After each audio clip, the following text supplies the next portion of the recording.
네, 말씀 봅니다. 출애굽기 2장 11절에서 25절까지 출애굽기 2장 11절에서 25절까지 제가 좀 빠른 속도로 읽도록 하겠습니다.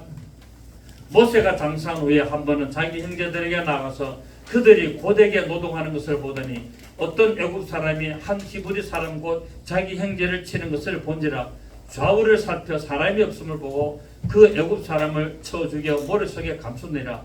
이튿날 다시 나가니 두 히브리 사람이 서로 싸우는지라. 그 잘못한 사람에게 이르되 내가 어찌하여 동포를 치느냐 하며 그가 이르되 누가 너를 우리를 다스리는 자와 재판관으로 삼았느냐. 내가 애굽 사람을 죽인 것처럼 나도 죽이리느냐. 모세가 두려워하여 이르되 일이 탈로 되었도다. 바로가 이 일을 듣고 모세를 죽이고자 하여 찾는지라. 모세가 바로의 낯을 피하여 미디안 땅에 머물며 하루는 우물 곁에 앉았더라. 미디안 제사장에게 7달이 있었더니 그들이 와서 무르기를 구유에 채우고 그들의 아버지 양떼에게 먹이려 하는데 목자들이 와서 그들을 쫓는지라. 모세가 일어나 그들을 도와 그 양떼에게 먹이니라. 그들이 그들의 아버지 르우엘에게 이르를 때에 아버지가 이르되 너희가 오늘은 어찌하여 이같이 속히 돌아오느냐. 그들이 이르되 한 애굽 사람이 우리를 목자들의 손에서 건져내고 우리를 위하여 물을 길어 양떼에게 먹인나이다. 아버지가 딸들에게 이르되 그 사람이 어디 있느냐. 너희가 어찌하여 그 사람을 부르두고 왔느냐. 그를 청하여 음식을 대접하라 하였더라. 모세가 그와 동거하기를 기뻐하며 그가 그의 딸 십보라를 모세에게 주었더니 그가 아들을 낳으며 모세가 그의 이름을 게르솜이라 하여 이르되 내가 타국에서 나그네가 되었음이라 하였더라. 여러 해 후에 애굽 왕은 죽었고 이스라엘 자손은 고된 노동으로 말미암아 탄식하여 부르짖으니 그 고된 노동으로 말미암아 부르짖는 소리가 하나님께 상달된지라. 하나님이 그들의 고통 소리를 들으시고 하나님이 아브라함과 이삭과 야곱에게 하시온 그의 언약을 기억하사 하나님이 이스라엘 자손을 돌보셨고 하나님이 그들을 기억하셨더라. 아멘. 네, 바로의 왕궁에서 장성한 이 모세가 마침내 하나님의 백성으로서 생각을 갖게 되었고 그러하여서 이스라엘 형제들에게 정말 사랑하는 마음이 나타나게 되었습니다. 애굽에서 왕자로 자란 모세가 40이 될 때 이 히브리인을 학대하던 애굽 사람을 쳐 죽여서 모래에 감추는 사건이 있었게 되고 그 사건이 발각이 됩니다. 모세가 이 애굽 사람을 쳐 죽일 때 어떻게 했습니까? 좌우를 살펴봤다. 좌우를 살펴봤다는 말은 뭡니까? 자세히 살펴봤다는 거죠. 사람을 하나 죽이려는데 사람들 보는데 죽이지 않지 않습니까? 자세히 살펴보고 아무도 없는 것을 보고 사람을 죽였는데 그 사실이 어떻게 됐다고요? 발각이 됐다는 거예요. 그 세상의 비밀은 없다. 아무리 살펴도 다 드러나게 돼 있다는 것을 알게 됩니다. 그래서 이제 왕자의 신분을 벗어버리고 미디안 땅으로 도망을 하게 되었습니다. 이런 혈기가 있는 방법으로 형제를 사랑하는 것은 하나님의 뜻이 아니었죠. 하나님께서 모세를 사용하시기는 사용하시는데 하나님의 부르심을 받은 모세가 형제를 사랑하는 마음이 확 올라와가지고 이놈이 어떻게 내 동포를 괴롭게 하느냐 해서 애굽 사람을 죽이게 됐습니다. 그래서 하나님께서는 이 모세를 어떻게 하든지 이스라엘의 지도자로 만들기 위해서 미디안 땅으로 도망을 하게 만들고 그 40년 세월을 인고의 세월을 지남으로 말미암아 온유한 사람으로 변화되었습니다. 여러분 그때 당대 최고의 나라 애굽의 왕자 같으면 얼마나 거만하겠어요. 얼마나 거만하고 정말 아나무인 아무것도 눈에 안 보이는 그런 사람 아니겠습니까? 그런데 40년을 광야 생활하면서 어떻게 됐냐? 완전히 낮아지게 됩니다. 하나님이 모세를 애굽의 왕자로서 바로 출애굽시킬 수 있습니까? 없습니까? 하실 수 있어요. 하나님이 이스라엘 백성들을 출애굽시키기 위하여 왕자의 신분으로 딱 구테타를 일으켜가지고 이스라엘 백성들을 끌고 나가게 수 있는데 하나님은 그 방법을 택하지 않고 이렇게 모세의 혈기를 죽이는 그래서 완전히 온유한 사람으로 이런 만들어서 40년의 인고의 세월을 통과하고 만들어서 이스라엘 백성들을 이끌고 나가는. 그래서 우리가 지금 보면은 어떤 세계 지도자는 아주 강하고 아주 대단하고 아주 그런 사람을 지도자로 하지만은 하나님은 온유한 사람을 지도자로 쓰는 것을 볼 수 있습니다. 자, 지금 저 팔레스타인하고 이스라엘하고 지금 전쟁이 하는데 팔레스타인이 성경에 나와 있습니까 없습니까? 나와 있습니다. 어떻게 나와 있습니까? 블레셋이라고. 성경에는 블레셋이라는 민족이 바로 팔레스타인이라는 민족입니다.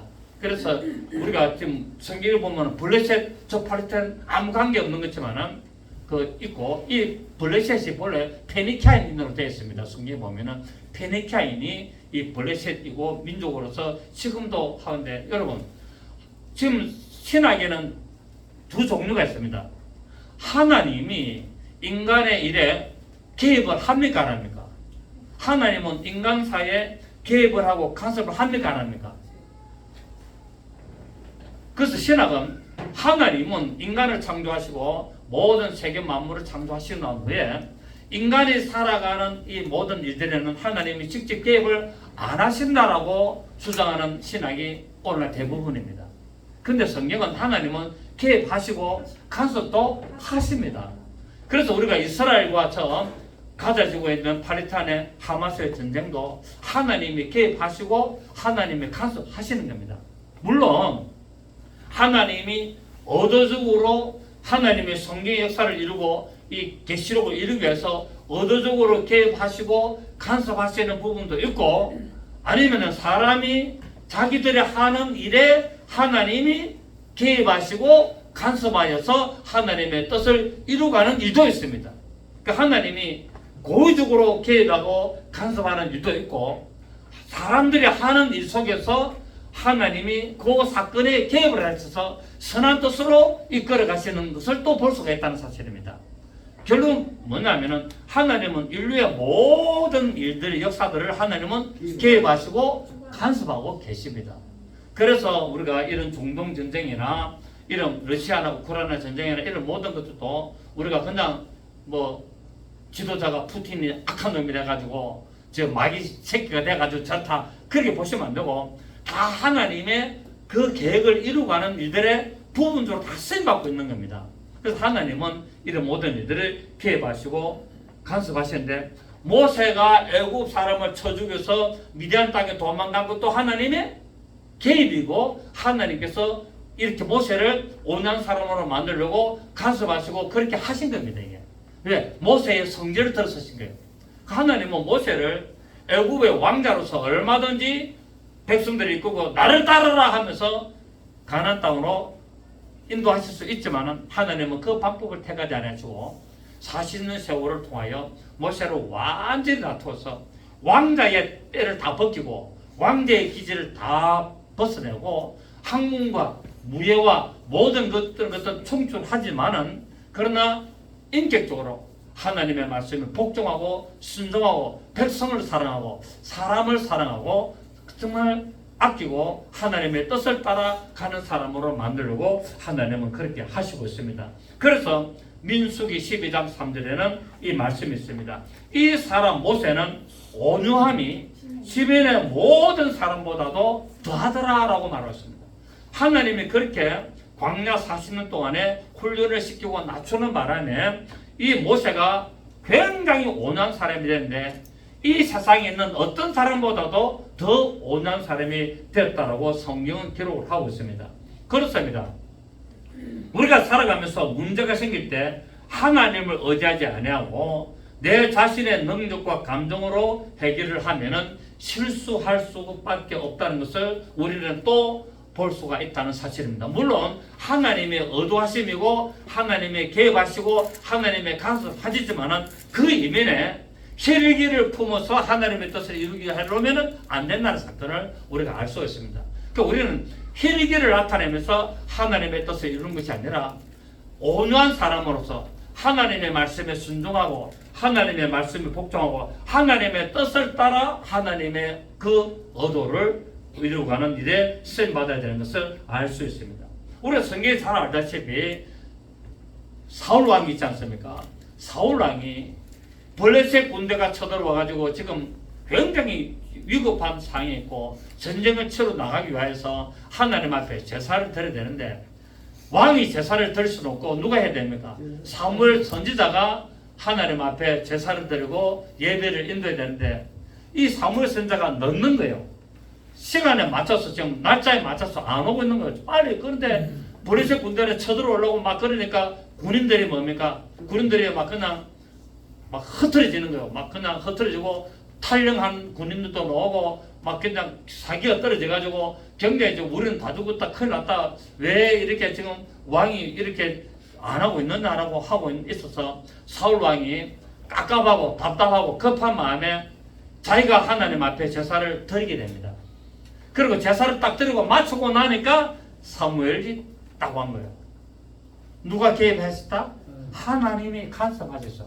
하나님이 사울이 어떻게 하려는 거 보시려고 사울의 발걸음을 늦추었습니다. 하나님이 사울 왕이 끝까지 나를 의지하고 나를 신뢰하는지 안 하는지를 보려고 사울의 발걸음을 하루 더 늦추고 시간을 늦추었습니다. 그런데 사울 왕이 성질이 급해가지고 참지를 못하고 자기가 그냥 선한 뜻으로 하나님 앞에 제사 드리고 전쟁을 치러 나가기 위하여 준비를 했는데 하나님은 그것을 싫어하셨고 그래서 사울 왕이 하나님의 마음에서 탈락하는 이 사건이 일어나게 됩니다. 물론 하나님 앞에 예배 드리고 하나님의 선한 뜻을 따라가고 하나님의 나라를 구하고 하나님의 백성을 보호하기 위한 좋은 뜻이었어요.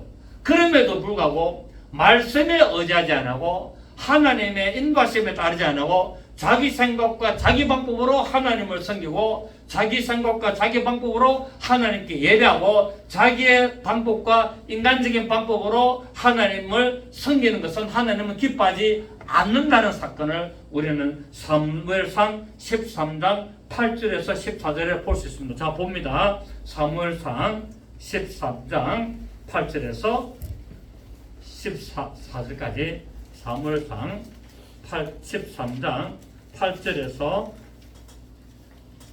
427페이지 구약성경 427페이지 준이 성경 안 찾나?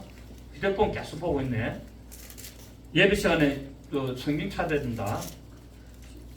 사무엘상 13장 8절에 사울은 사무엘이 정한 기한대로 1회 동안을 기다렸으나 사무엘이 길갈로 오지 아니하며 백성이 사울에게서 흩어지는지라 사울이 이르되 번제와 화목제물을 이리로 가져오라 하여 번제를 드렸더니 번제 드리기를 마치자 사무엘이 온지라 사울이 나가 맞으며 무난하며 사무엘이 이르되 왕이 행하신 것이 무엇이냐 하니 사울이 이르되 백성은 내게서 흩어지고 당신은 정한 날 안에 오지 아니하고 블레셋 사람은 mik마스에 모였으므로 내가 보았으므로 이에 내가 이르기를 블레셋 사람들이 나를 치러 길갈로 내려오겠거늘 내가 여호와께 은혜를 간구하지 못하였다고 부득이 하여 번제를 드렸나이다 하니라. 시작. 사무엘이 사울에게 이르되 왕이 망령되이 행하였다. 자, 하나님 앞에 예배 드렸음에도 불구하고 뭐라 그럽니까?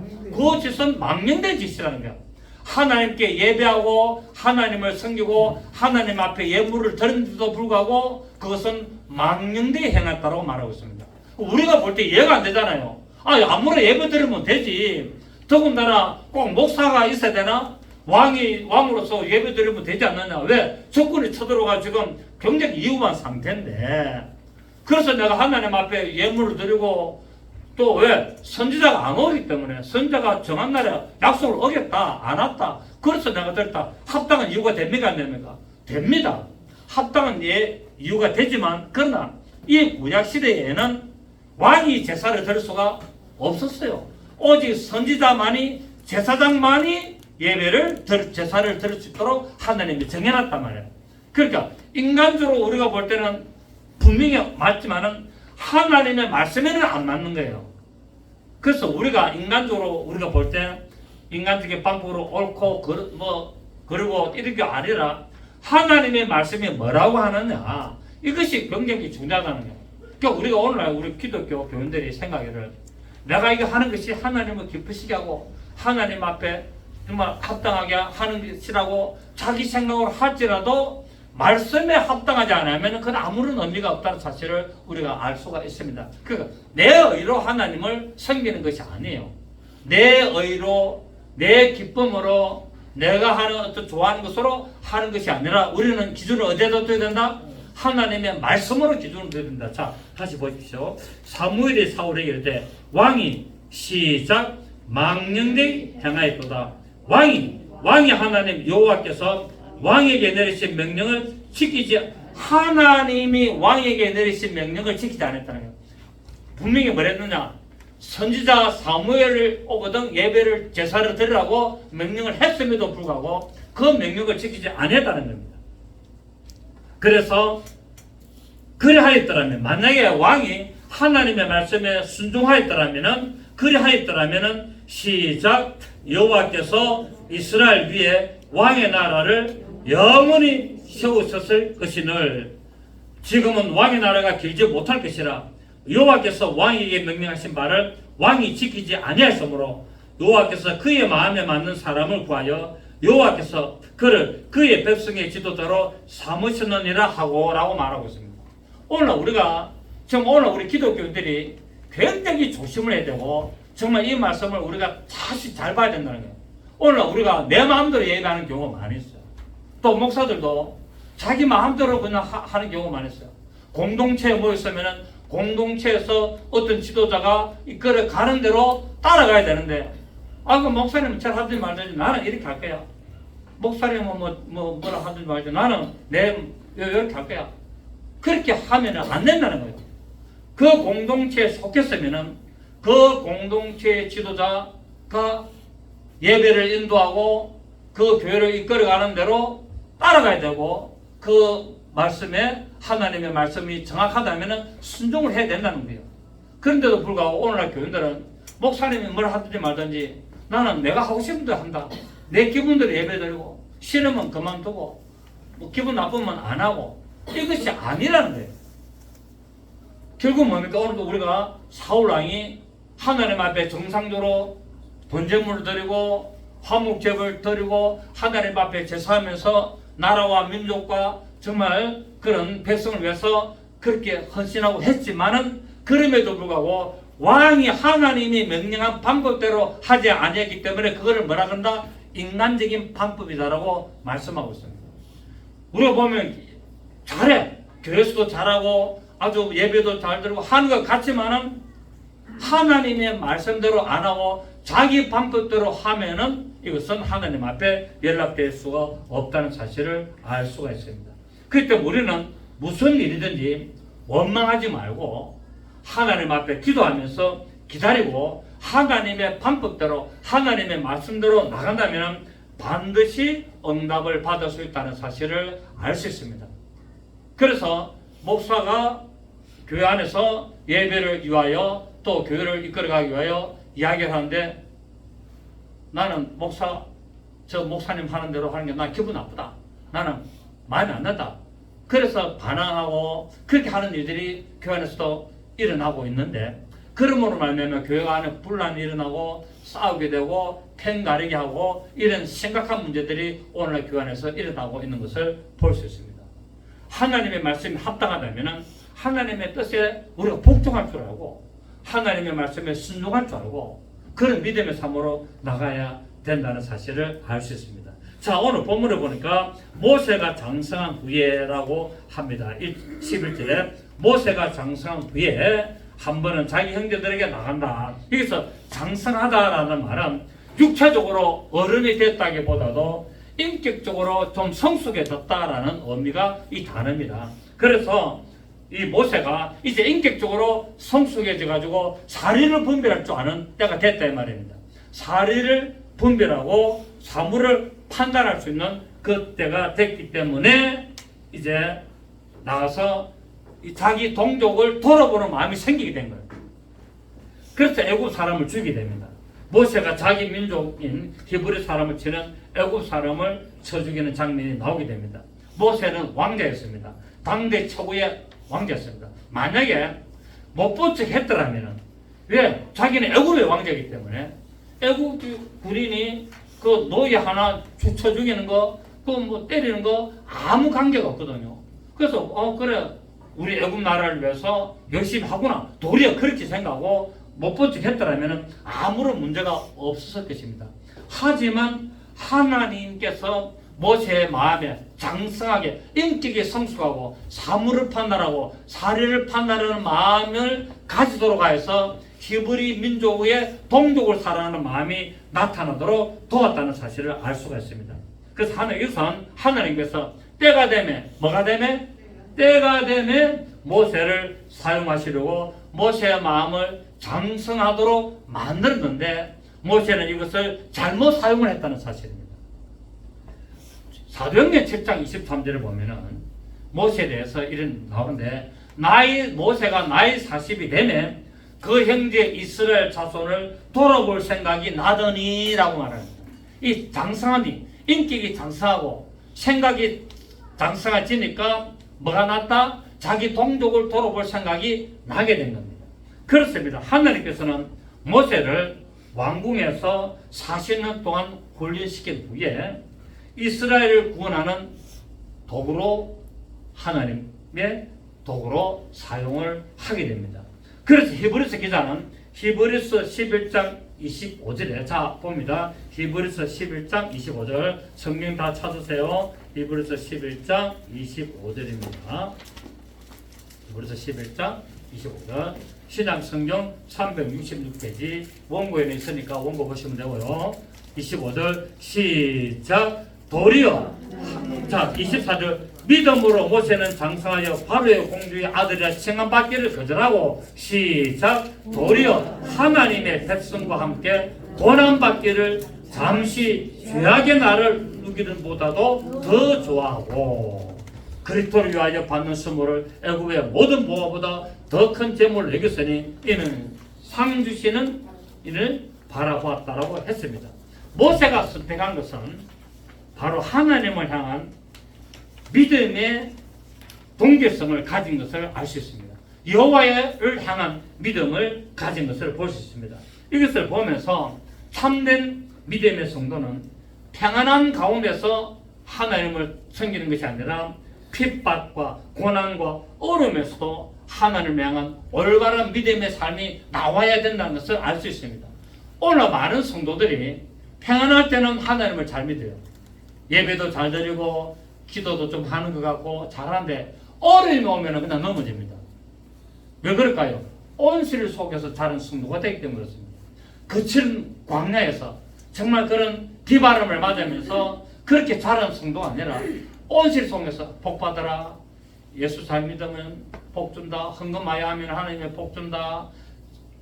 교회 충성하고 봉사 잘하면 하나님이 네 자식 잘 되게 해준다. 계속 이렇게 온실 속에서 살다 보니까 고난이 오면은 역으로 뭡니까? 하나님은 나를 사랑하지 안 하시구나. 하나님이 나를 복 안 주시네? 이렇게 역으로 생각하고 넘어져 버린다는 거예요. 맨날 설교가 복 준다, 잘 된다, 평안하다, 사랑한다 맨날 이런 것만 하고 지옥에 대해서 고난에 대해서 어떤 그런 핍박에 대해서 이런 거칠은 광야에서도 이겨내는 믿음을 가르치지 않았기 때문에 조금만 어려움이 오면 하나님 안 계신 거 아닌가? 하나님 없나?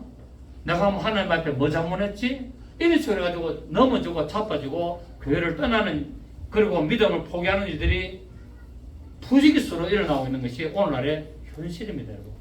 근데 하나님은 성경을 보면 전부 다 하나님은 하나님의 도구로 삼은 사람들 보면 전부 다 어디서 부릅니까? 고난 속에서 다 부릅니다. 혹은 편안한 가운데서 불렀더라도 반드시 고난을 통과하게 만듭니다. 연단과 훈련의 과정을 격도로 만들어서 하나님이 그들을 위대한 지도자로 사용하시고 하나님의 경륜의 도구로 사용하시는 것을 볼 수가 있다는 사실입니다. 그 대표적인 케이스가 바로 오늘 모세였습니다. 모세가 몇 년 동안 40년 동안 광야에서 도망자의 이 삶을 삽니다. 애굽의 왕은 끊임없이 모세를 죽이려 했습니다. 모세를 끊임없이 추적했는데 40년 동안 도피하며 살았단 말이에요. 여러분 도망자의 그 옛날에 그 연속부터 그런 게 있잖아요. 그 도망자 삶이 얼마나 힘들까요? 스스로 누가 나를 사살하지 않을까? 누가 나를 저격해서 죽이지 않을까? 아니면 나를 잡아가지 않을까? 늘 살피고 불안하며 초조하며 염려하는 가운데서 살아왔는데 몇 년 세월을? 40년. 성경에서 40년은 고난의 완전수로 말합니다. 그래서 모세가 40년 동안 광야에서 살은 것은 고난을 뭡니까? 완전한 고난을 통과했다는 것을 알 수가 있습니다.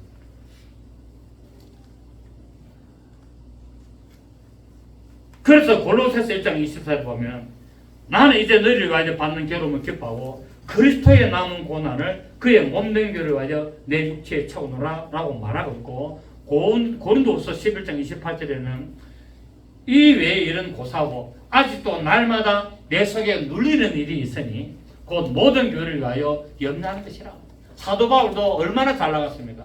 사도 바울도 굉장히 잘 나간 사람이었는데 하나님의 사도 바울을 스실르고 불러서 어디를 통과합니까? 고난의 기간을 통과하게 만듭니다. 그래서 마지막 죽는 순간까지 고난을 겪게 합니다. 그러면서 뭡니까? 이 성경을 기록하게 되고 신약 성경의 절반을 기록하고, 정말 그래서 우리가 오늘날 많은 성경을 깨달은데 기이한 사람이 바로 바울이에요. 당대의 최고의 학문을 가지고 있던 사람이고, 정말 앞으로 히브리 민족으로서 굉장한 그런 영향을 나타낼 수 있는 사람인데 불구하고 예수 만나서 완전히 모든 걸 다 포기하고 내려놓고 광야의 생활을 통과해서 이런 위대한 업적을 남겨놓은 것을 우리가 볼 수 있습니다. 모세는 이처럼 동포로 살아있기 때문에 차후에 자기가 가지게 될 왕권을 포기하고 도망자의 신세를 가지게 되었습니다. 그리고 믿음의 삶으로 말미암아 이집트 공주의 아들이라는 칭함을 거절했습니다. 이것은 결국 뭐냐면 세상의 명예를 포기했다는 거예요. 누구 때문에? 예수 때문에. 예수 때문에 세상의 명예를 포기하고 하나님의 백성과 함께 고난받기를 택하였는데, 그 이유는 하나님이 주시는 상을 바라봤기 때문에 그렇다라고 히브리서 말하고 있습니다. 히브리서 11장 24절 한번 보십시오. 24절 그 뭐 읽었죠? 믿음으로 모세는 장사하여 바로의 공주의 아들이라 칭함받기를 거절하고 도리어 하나님의 백성과 함께 고난받기를 잠시 주악의 날을 누리는 것보다도 더 좋아하고 그리스도를 위하여 받는 수모를 애굽의 모든 보화보다 더 큰 재물로 여겼으니 이는 상 주심을 바라봄이라. 믿음으로 애굽을 떠나 왕의 노함을 무서워하지 아니하고 곧 보이지 아니하는 자를 보는 것 같이 하여 참았다라고 하고 있습니다. 그래서 히브리서 11장 6절에는 믿음이 없이는 하나님을 기쁘시게 하지 못하니 하나님께 나간다는 반드시 믿음으로 나가야 된다라고 말하고 있습니다. 자, 우리 히브리서 11장 6절, 우리 히브리서 11장 찾아놨으니까 6절 시작. 믿음이 없이는 하나님을 기쁘시게 하지 못하나니 하나님께 나아가는 자는 반드시 그가 계신 것과 또한 그가 자기를 찾는 자들에게 상 주시는 이심을 믿어야 한다는 거예요. 그래서 우리는 하나님이 우리에게 상 주신다 안 주신다? 어떻게 어떤 자에게 상 주신다? 믿음으로 나가는 자에게. 하나님은 반드시 나에게 상 주신다는 이 믿음으로 말씀을 순종하고 하나님의 뜻을 따라 나가면은 반드시 상 주신다 안 주신다? 조금도 의심하지 말라. 의심하는 자는 바람에 흔들리는 갈대와 같고, 그래서 무엇을 얻기를 기대하지 말라고 성경 말하고 있지 않습니까? 그래서 우리는 믿음으로 하나님께 나가야 됩니다. 어떤 믿음? 하나님은 반드시 나에게 상 주신다. 저는 이 믿음을 죽는 순간까지 저는 가져갑니다. 하나님은 반드시. 내가 이 땅에서 비록 엄청난 어떤 돈을이라는 상은 못 받을지라도 믿음의 상은 난 받았고, 그래서 나는 구원의 상을 받는다는 겁니다. 구원의 상을 받아서 난 하나님의 나라에 나는 반드시 가고 나는 새 예루살렘 성에 들어간다. 나는 이 믿음으로 나가고 있는 겁니다. 제 인생이 뭐 젊은 인생도 아니지 않습니까? 길어봐야 뭐 30년 아니면 20년 금방입니다. 금방. 그런데 딴 거는 몰라도 이 믿음만큼만은 꼭 가져야 된다는 겁니다. 그래야만이 우리가 어디에 들어간다? 그 믿음대로 새 예루살렘 성에 들어가게 되는 겁니다. 천국에 들어가는 여러분 되시기를 바랍니다. 천국에 가가지고 안 보이면 내가 가만 안 놔둘 거야. 네? 천국에 가지고 만약에 안 보인다, 내가 가만 안 놔둡니다. 내가 쫓아 내려오지는 못하지만은, 여러분 우리는 믿음으로 나가야 됩니다. 그래서 믿음이 아니고서는 이런 일을 이룰 수가 없는 것처럼 말씀하고 있습니다. 출애굽기 2장 14절에는 모세가 육신적으로는 바로 왕을 두려워했다고 말하고 있습니다. 모세가 바로 왕을 두려워 안 한 게 아니에요. 출애굽기 2장 14절을 보면은 육신적으로는 바로 왕을 두려워했으나 마음으로는 하나님을 믿음으로 말미암아 무서워하지 않았다고 말합니다. 육신적으로는 바로가 나를 죽일 것을 두려워했지만 하나님을 믿는 믿음으로는 두려워하지 않고 강하고 담대한 믿음으로 나갔다라고 출애굽기 2장 14절에 말씀을 하고 있습니다. 여러분, 도저히 해결할 수 없는 문제가 있을 때 하나님 앞에 담대한 믿음으로 나가시기를 부탁을 드리겠습니다. 그러면 그 문제는 해결되기를 시작할 것입니다. 그 10편 37편 5절에서 6절에 너의 길을 여호와께 맡겨라. 너의 길을 여호와께 맡겨라 말은 너의 길이 뭡니까? 너의 길은 뭐죠? 인생의 삶. 너가 살아가는 인생의 삶을 누구한테 맡겨라? 여호와께 맡겨라. 저를 의지하면은 그 하나님을 의지하면은 저가 이루시고 나의 인생의 삶을 하나님께 맡기면은 누가 이루어 주신다? 오늘 분위기가 왜 착각을 앉았습니까? 전부 다 말도 없고 전부 다 눈 내리깔고 있고 전부 다 조용하게 뭐 분위기가 좀 이상한데 뭐 혹시 어제 무슨 일이 있었어요 집에? 좀 힘좀 내시기 바랍니다. 하나님 앞에 믿음으로 나가면은 하나님께서는 이루어 주신다는 겁니다. 하나님께서 이루시고 내 의를 빛같이 나타내시고 내 의 공의를 정오에 빛같이 하신다라고 말하고 있습니다. 뭐 보니까 오늘 분위기가 깔아앉아서 좋은 사람도 많고 엉뚱한 생각하는 사람도 좀 있는 거고 지금 성경 읽으니까 성경도 안 보고 있고 좀 분위기가 좀 그렇습니다. 왜 그래요? 제가 뭐 문제가 있나요? 네? 제가 좀 문제가 있습니까? 좀 정신을 좀 차리시고 예배에 좀 집중해 주시기를 부탁드립니다. 자, 모세가 이렇게 법해가지고 40년 세월을 광야에서 지냅니다. 이것은 인간적인 모든 것을 하나님 앞에 다 내려놔야 된다는 의미입니다. 왕자로서 모든 것을 다 포기해야 된다는 겁니다. 다 내려놓고 하나님이 이끄신 대로 살아야만이 된다는 것을 모세의 광야 40년 도피 생활이 우리에게 주는 의미라고 볼 수가 있습니다. 세상의 모든 지혜와 지식은 영적으로 거듭나야만이 하나님께서 사용을 올바로 하십니다. 내가 세상에 아무리 뛰어나고 내가 아무리 지식이 많고 아무리 내가 세상에 지혜가 많고 능력이 있고 그런 카리스마가 있고 대단해도 하나님으로 말미암아 거듭나지 아니하면 그것은 하나님으로부터는 쓸모가 없는 겁니다. 어찌 보면 그것이 도리어 독이 될 수가 있습니다. 내가 하나님을 믿는 믿음으로 살아가는데 세상에서 가졌던 지혜와 지식과 권력과 그런 카리스마와 그런 파워들이 내가 하나님을 만나고 하나님의 뜻대로 살아가는데 도리어 뭐가 될 수 있다? 걸림돌이 될 수 있다는 것을 우리는 모세의 오늘 이 내용을 통하여 알 수가 있다는 사실입니다. 그래서 사도 바울은 빌립보서 3장 8절에서 9절에 모든 것을 내가 해로 여기면 내 주 예수 그리스도 아는 것이 가장 고상함이라. 내가 그를 위하여 모든 것을 잃어버리고 배설물로 여기면 그리스도를 얻고 그 안에서 발견되려 함이니 내가 가진 의의는 율법에서 난 것이 아니요 오직 그리스도의 믿음으로 말미암은 것이다 라고 말하고 있습니다. 내가 예수 그리스도를 믿는 믿음을 가지기 전에는 내가 대단하고 내가 베냐민 지파요 내가 그러던 정말 대단한 사람이었지만 내가 예수 그리스도를 만나고 보니까 이전에 내가 세상적으로 높았던 거 많이 알던 거 그런 모든 것들을 다 만나 배설물로 이긴다고 말하고 있습니다. 하나님께서는 이처럼 자기 백성들이 가지고 있던 인간적인 방법을 하나님 앞에 완전히 내려놓기를 원하고 있습니다. 그래서 예수님께서 뭐라 그랬습니까? 마태복음 16장 24절에 아무든지 나를 따라오려거든 자기를 부인하고 자기 십자가를 지고 나를 쫓아라 라고 말씀을 했습니다. 결국 뭡니까? 한마디로 다른 말로 하면 자기 생각과 자기의 방법을 포기해라는 겁니다. 자기 생각과 자기의 방법을 포기하고 내 생각과 내 방법을 따라오라고 말씀을 하고 있습니다.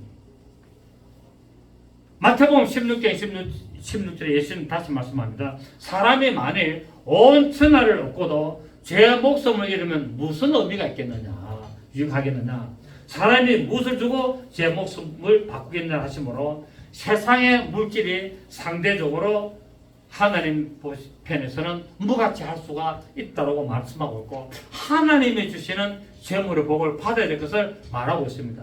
곧 27절에는 뭡니까? 인자가 아버지의 영광으로 그 천사들과 함께 오리니 그때 각 사람이 행한 대로 갚아주리라. 그 사람이 하나님의 말씀을 행한 대로 갚아준다고 말하고 있습니다. 하나님의 말씀에 불의한 방법으로 행하면은 불의한 방법대로 갚아주시고, 하나님의 말씀에 옳은 방법으로 행하면은 옳은 방법으로 하나님은 갚아주시고 복을 주신다고 말씀을 하고 있습니다. 그래서 사람이 추구해야 될 것은 하나님의 방법의 임을 우리에게 보여주고 있다는 사실입니다. 그래서 모세가 이제 타국에서 격이되었는데 여기서 누구를 만납니까? 미디안 제사장 르우엘의 딸들 십보라를 만나게 됩니다. 그래서 결혼하게 됩니다. 모세의 근본이 불의를 참지 못하고 이렇게 약한 자를 도와주는 마음을 가지기 때문에 결국 뭡니까? 이쁜 아내 십보라를 만나게 됩니다. 광야에서 십보라를 도와주게 되죠. 그래서 만나게 됩니다. 이것은 뭡니까? 이것은 결국 예수 그리스도께서 바로 하나님의 사랑으로 이방인의 아내 교회를 사랑하고 아내로 맞이하는 것을 상징하고 있습니다. 미디안은 광야고 이방인이죠. 십보라는 이방인의 예언이었습니다. 그 이방인의 예언과를 도와주고 물을 먹여주고 그것을 다른 사람들로부터 약자를 보호하는 그런 방법을 통해서 결국 뭡니까? 이방인인 우리 그리스도의 신부를 아내로 삼는 것을 이렇게 잘 또 상징하고 있는 것을 알 수 있습니다. 또 이 십보라의 아버지 르우엘이 자기 딸들을 도와준 대가로 초청해가지고 자기 집에서 살도록 만드는 것을 보면은 우리가 그리스도의 마음을 품고 정말 약자를 도와주고 옳은 형편에 있는 사람들을 하나님의 마음으로 도와주게 되면은 이런 놀라운 하나님의 복된 가정을 또 이룬 것을 볼 수가 있습니다. 자, 이래서 이스라엘 백성들이 드디어 이제 출애굽하는 계기가 시작이 되는데요. 하나님은 이스라엘 백성들의 고통을 막고 있다? 듣고 계신다고 말씀하고 있습니다. 오늘 본문 다시 갑니다. 본문을 보시면은 2장 23절에 오늘 본문 23절에 열의 후에 애굽 왕은 죽었고 이스라엘 자손은 고된 노동으로 말미암아 탄식하며 부르짖으니 그 고된 노동으로 말미암아 부르짖는 소리가 시작 하나님께 상달된지라. 자, 하나님의 자녀들이 고통 속에서 부르짖는 기도를 하면은 하나님은 들으신다 안 들으신다? 너는 내게 부르짖자. 내가 내게 응답하겠고 크고 비밀한 일을 알게 되리라고 말씀하고 있습니다. 이스라엘 백성들이 막 고통 속에 고난 속에 그 하나님께 부르짖는 소리가 하나님께 상달된지라. 자, 24절 시작. 하나님이 그들의 고통 소리를 들으시고 하나님이 아브라함과 이삭과 야곱에게 세운 그의 언약을 기억하사 하나님이 이스라엘 자손을 돌보셨고 하나님이 그들을 기억하셨습니다. 내가 하나님 앞에 이 어려움이 있을 때 고통을 당하는 이 모든 환경을 하나님 앞에 뭡니까? 부르짖는 기도를 해야 합니다. 끙끙 앓는 기도 하지 말고 부르짖는 기도예요. 하나님, 내 형편을 아시지 않습니까? 하나님이 아니면은 절대 이것은 해결할 수 없습니다. 하나님, 내 가정을 불쌍히시고 나를 불쌍히시고 붙들으시고 도와주십시오 라고 하나님 앞에 부르짖어서 기도하면은 하나님이 기억을 하신다고 말씀하고 있습니다. 그렇습니다. 하나님께서는 부르짖는 기도를 결탄코 외면하지 않으시고 응답해 주시는 하나님이심을 알 수 있습니다. 10편 50편 15절에 환난 날에 나를 부르짖으라. 내가 너를 건지리니 내가 나를 영화롭게 하리라 라고 말씀을 하고 있습니다. 이처럼 성도들은 모든 일에 하나님께 먼저 기도하자는 겁니다. 오늘 우리 김리도 도차가 기도 막 하자면서 자기도 기도 많이 못하니까 기도 많이 하는 사람이 부럽다라고 있죠. 저도 마찬가지예요. 다 똑같아요. 그게 그게입니다. 그렇지 않습니까? 우리 뭐 수준이 뭐 다 그런 거 아니겠습니까? 그래서 뭐 기도 많이 한다고 기도 좀 많이 못한 사람 비판하고 정죄하고 판단하고 할 거 아니고, 기도 많이 하면은 기도 많이 하면 좋은 거고, 기도 못한 사람은 또 기도 많이 하도록 또 잘 이끌어주고 가르쳐주고 그렇게 해야 되는데, 오늘날에는 뭡니까? 기도 좀 한다고 기도하는 사람을 막 우습게 얘기고, 기도하는 사람을 그냥 깔보고 그렇게 하고 있고.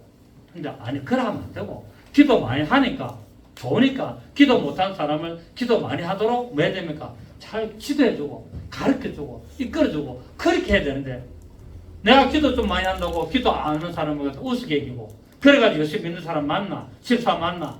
그런 식으로 판단 정리하면 소용이 있다 없다? 꼭 사울 왕 같은 그런 모습을 볼 수 있다는 사실입니다. 우리는 오늘 어떤 모습이 됩니까? 모세와 같이 약자를 도와주고 그러지 않습니까? 그런 모습을 할 때 정말 이 십보로라는 뜻이 뭡니까? 십보로라는 뜻이 지죽이는 새라는 뜻 아닙니까? 그 여자는 남편한테 뭐 해야 됩니까? 지적을 해야 돼. 종알종알 쪼쪼쪼쪼쪼 해야 돼. 지지게 돼. 그래야 뭡니까? 좀 이렇게 매력 있잖아요. 여자가 무뚝뚝하게 말도 안 하고, 남편 오고 말도 안 하고, 있어도 말도 안 하고, 꽉 다무게 쓰고 있어. 얼마나 깝깝합니까? 남자는 좀 말을 안 하고 있어도 여자가 옆에서 뭡니까? 자꾸 지지게 돼. 자꾸 종알종알 이야기하고, 이렇게. 그런 이런 십보라를 지지기는 새를 아내로 얻었습니다. 왜?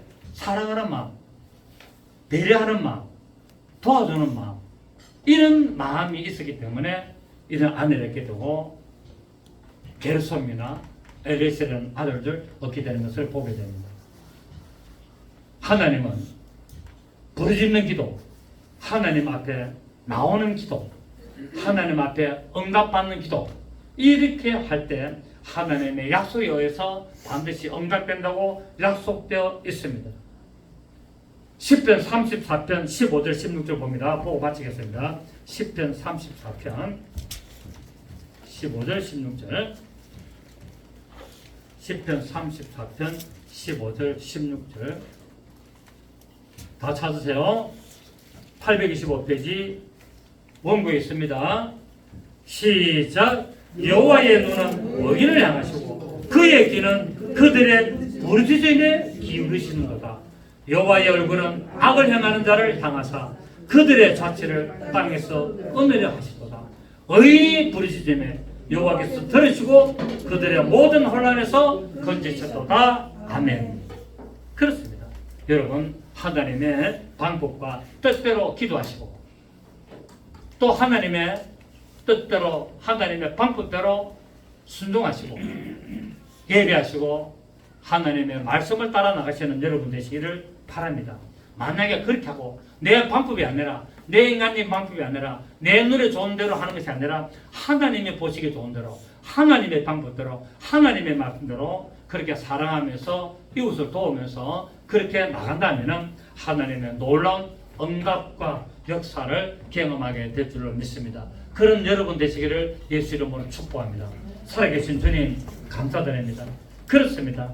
오늘 우리는 사울과 모세의 예를 들어서 우리가 말씀을 살폈습니다. 아무리